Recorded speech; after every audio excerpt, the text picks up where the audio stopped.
Étant désormais responsable de diriger les efforts contre Spartacus, Crassus obtint le poste de préteur et entreprit les réformes nécessaires pour atteindre la victoire.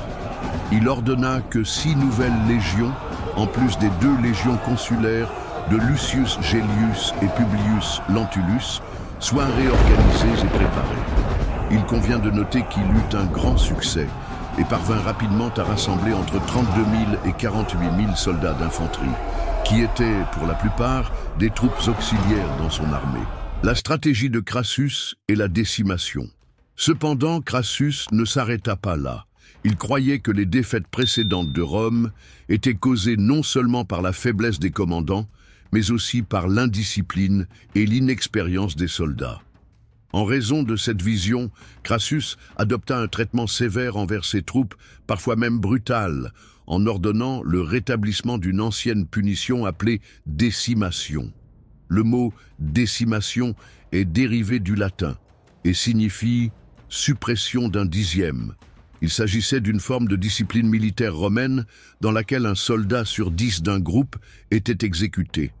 Cette discipline était utilisée par les commandants de l'armée romaine pour punir des unités ou de grands groupes coupables de crimes capitaux tels que la lâcheté, la mutinerie et l'insubordination, ainsi que pour pacifier les légions rebelles. Ces punitions produisaient généralement l'effet escompté, à tel point que l'historien, nom de l'historien si connu, affirme que Crassus était perçu par ses hommes comme plus redoutable qu'une défaite aux mains de l'ennemi. La bataille de Crassus et la fuite de Spartacus. Tout étant prêt, il était temps de passer à l'action. Spartacus, habitué à reculer et à établir un campement dans le sud, se retrouva bientôt entouré de marchands, cherchant à récupérer les biens pillés par ses troupes. Spartacus voulait s'échapper au plus vite, et la situation devint encore plus urgente, lorsque l'armée de Crassus attaqua et massacra un groupe isolé d'environ 10 000 esclaves rebelles. Sachant que Spartacus et ses troupes se trouvaient dans le sud de l'Italie, Crassus déploya 6 de ses légions aux frontières de la région et détacha son allié Lucius Mummius avec 2 légions pour manœuvrer.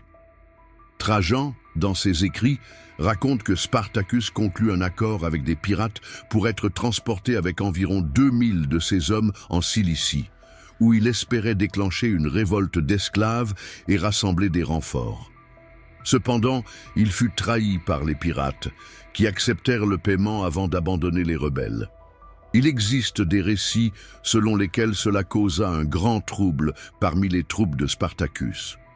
On raconte qu'ils tentèrent de construire des radeaux ou des navires improvisés pour s'échapper, mais Crassus prit des mesures non spécifiées pour empêcher les rebelles de traverser vers la Cilicie, ce qui força Spartacus à renoncer à sa tentative de fuite. Après cela, Crassus fit en sorte que son armée avance rapidement et construise un système de fossés et de murs de 60 km de long qui finirent par piéger Spartacus. Il se retrouva alors avec des barrières devant lui et la mer derrière lui, rendant toute fuite impossible. Cela poussa, nom du général, qui avait reçu l'ordre strict de ne pas affronter les hommes de Spartacus, à se sentir confiant et à avancer, pensant avoir trouvé une opportunité parfaite. Cependant, il échoua et fut vaincu. Après cette défaite, Spartacus se révéla plus compétent que prévu et remporta quelques victoires lors de certains combats, où il anéantit plus de 6000 guerriers sous son commandement. Mais, sans parvenir à une victoire décisive, Spartacus et ses hommes se dirigèrent vers la Lucanie, où Crassus gagnait de plus en plus l'avantage. Les rebelles étaient désormais assiégés et sans provisions. La division des forces de Spartacus et la bataille finale. À cette étape, l'armée dirigée par Spartacus se divisa à nouveau.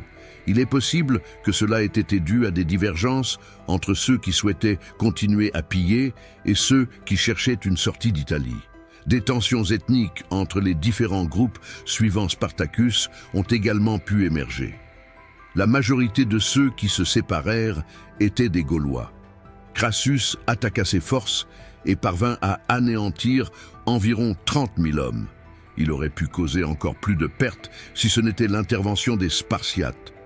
Lors de cette bataille, les Romains reconquirent les Aigles qui avaient été perdus au profit des esclaves lors de précédents affrontements.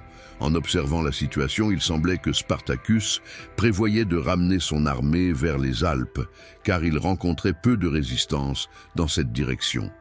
Cependant, Crassus comprit rapidement qu'il n'avait pas besoin de se précipiter pour poursuivre les rebelles, car l'armée d'esclaves avait changé de direction et se préparait à livrer bataille.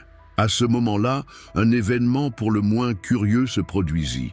Le Sénat était insatisfait de Crassus, estimant que son avancée n'était pas assez rapide. Cette insatisfaction grandit d'autant plus que Sextus Pompée venait de rentrer de ses expéditions en Espagne. Profitant de cette coïncidence, le Sénat ordonna immédiatement aux forces de Pompée de se diriger vers le sud pour venir en aide à Crassus. Mais Crassus considérait cette situation avec une profonde inquiétude, craignant que Pompée ne lui vole sa gloire. C'est pourquoi il ordonna à ses troupes d'avancer à toute vitesse afin de vaincre Spartacus le plus rapidement possible dans le but d'empêcher Pompée d'intervenir de manière significative dans les combats. Et au milieu de cette lutte pour le pouvoir et la gloire, Spartacus vit l'opportunité d'en tirer un certain avantage. Dans une action stratégique, il décida de négocier avec Crassus, croyant qu'il accepterait ses conditions par crainte de perdre sa position au profit de Pompée.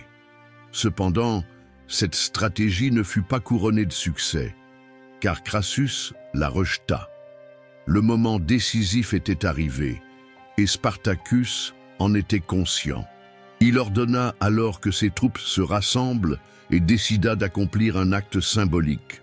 Selon le récit, il demanda que son cheval soit amené et, dans un geste qui surprit tous ses hommes, Spartacus ôta la vie de l'animal.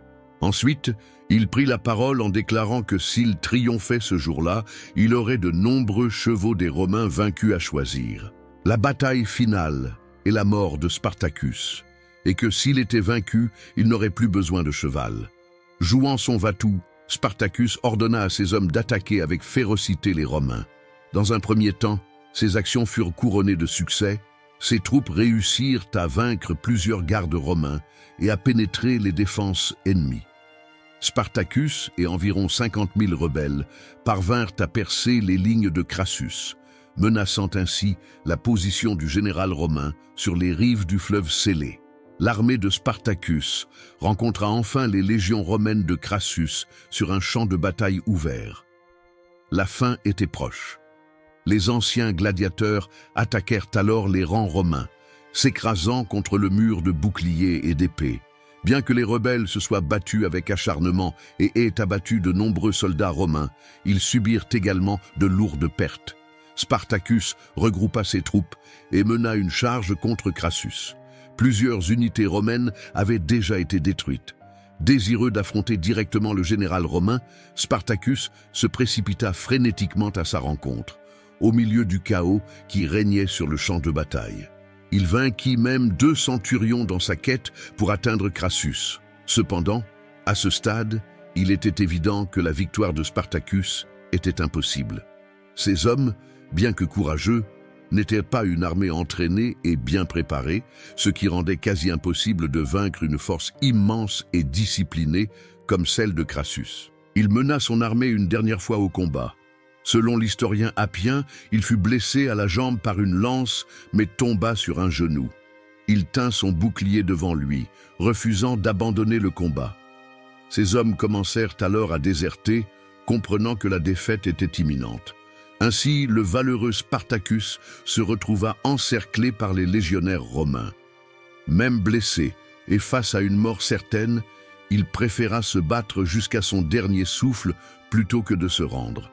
L'attaque finale et sauvage de Spartacus suscita l'admiration réticente des Romains. Même le public Florus, qui considérait généralement Spartacus et ses partisans comme des quasi-sauvages, admit qu'en cette dernière occasion, ils étaient morts comme des hommes, combattant jusqu'au bout, comme on pouvait s'y attendre de la part des commandés d'un gladiateur. Florus écrivit également que Spartacus tomba de manière honorable, se battant courageusement en première ligne, alors que la fin approchait et que la victoire romaine était pratiquement assurée. La victoire de Crassus et l'exposition du corps de Spartacus. Les troupes de Pompée arrivèrent enfin et vainquirent rapidement les derniers guerriers qui continuaient à se battre, tout en capturant plusieurs autres déserteurs. 6000 survivants de l'armée de Spartacus furent alors crucifiés sur des croix le long de la Via Appia, de Rome à Capoue, et leurs corps furent laissés à pourrir pendant des années, servant d'avertissement contre d'éventuelles futures rébellions. Cependant, le corps de Spartacus disparut de manière intrigante. Bien qu'il ait été entouré d'ennemis au moment de sa mort, les Romains ne purent retrouver son cadavre après la bataille. Les Romains souhaitaient exposer son corps, afin de dissuader ceux qui espéraient que Spartacus ait survécu et puisse revenir. Une telle action aurait peut-être empêché qu'il devienne la légende qu'il est devenu par la suite, au grand désarroi de Crassus. Pompée envoya un message direct au Sénat, affirmant qu'il avait été le principal artisan de la victoire contre les esclaves révoltés.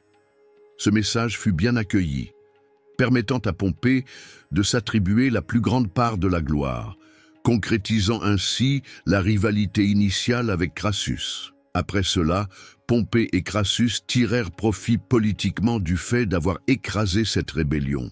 Tous deux retournèrent à Rome avec leur légion dans un acte démontrant leur immense pouvoir. Ils refusèrent cependant d'entrer dans la ville avec leurs troupes et ordonnèrent à celles-ci de camper à l'extérieur de Rome. Ils furent ensuite élus consuls en 70 avant Jésus-Christ, en partie grâce à la menace implicite que représentaient leurs légions armées stationnées aux portes de la ville. La fin de la Troisième Guerre servile bénéficia directement ou indirectement aux esclaves à moyen et long terme, car dans les décennies suivantes, de nouvelles lois et normes furent adoptées, rendant leur vie un peu moins pénible. Spartacus, l'esclave et gladiateur qui osa défier Rome, entra ainsi dans l'histoire comme l'un des plus grands guerriers de tous les temps. Si vous avez aimé cette vidéo, n'oubliez pas de laisser un like et de vous abonner à notre chaîne. Je m'arrête ici. Alors, à la prochaine vidéo.